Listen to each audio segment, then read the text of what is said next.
ko.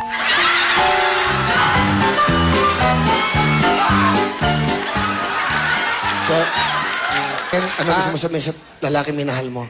Kausapin mo siya sa camera. Mami, lumapit ka sa camera. Alam mo,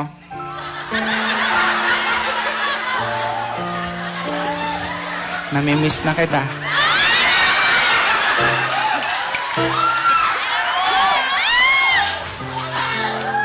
Naalala ko yung ginagawa. Hindi,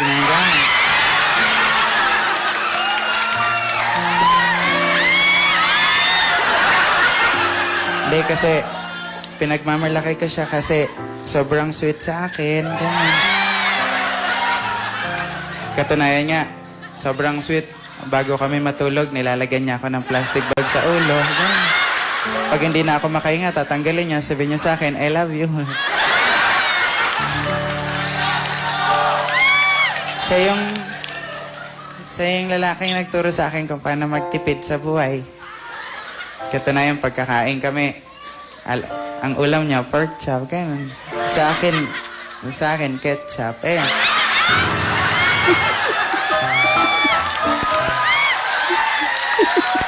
Pero, masaya ako sa kanya. Proud na proud ako.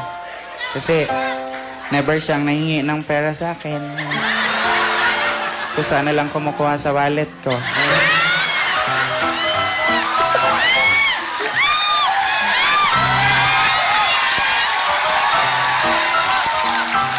Pero, ayun, nagkaiwalay na kami kasi itong mga kasama ko, sinisiraan, malikot daw ang kamay. Kasi siya lang naman na nakakapunta sa bahay eh. Tapos nawala yung ref ko.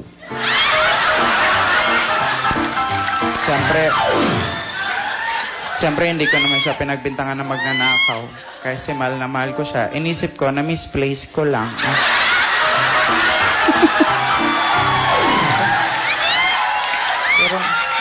Pero, Manny, last part, yung parting words mo na, yung gusto mong sabihin sa kanila. Ito na pinaka gusto mong sabihin sa kanila. kung nasaan ka man, diyan ka na lang.